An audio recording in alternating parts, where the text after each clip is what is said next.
বানপানীৰ বিষয়ে মানে আমাৰ কুলহৈ নদীৰ যে পানী এটা ৰাতিত মানে উঠি আহি একেবাৰে সব খেতি পথাৰ ডুব গৈ আছে।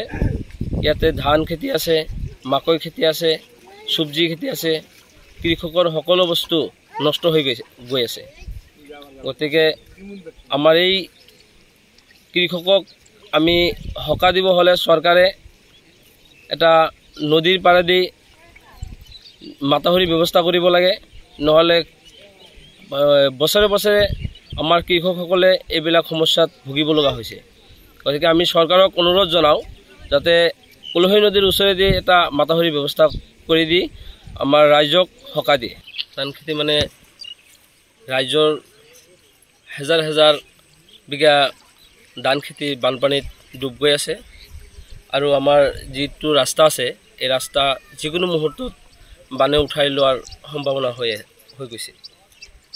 এই বৰষুণে যি বানপানী আহিছে, এই বানপানীত মানুহৰ দুখীয়া মানুহৰ পেটত ভোকত থাকিব লাগিব, তেওঁলোকে খানাবিহীন মৰিব লগা অৱস্থা হ'ব, এনেকুৱা পৰিস্থিতি হৈছে।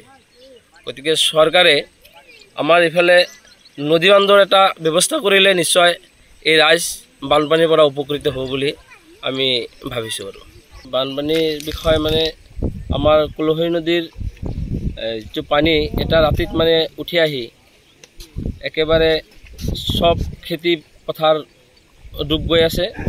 ইয়াতে ধান খেতি আছে, মাকৈ খেতি আছে, সবজি খেতি আছে, কৃষকৰ সকলো বস্তু নষ্ট হৈ গৈ আছে।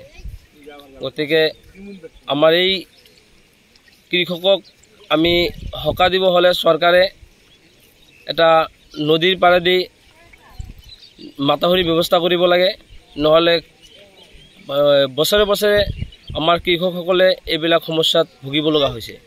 গতিকে আমি চৰকাৰক অনুৰোধ জনাওঁ যাতে কুলহৈ নদীৰ ওচৰেদি এটা মাথাউৰি ব্যৱস্থা কৰি দি আমাৰ ৰাইজক হকা দিয়ে।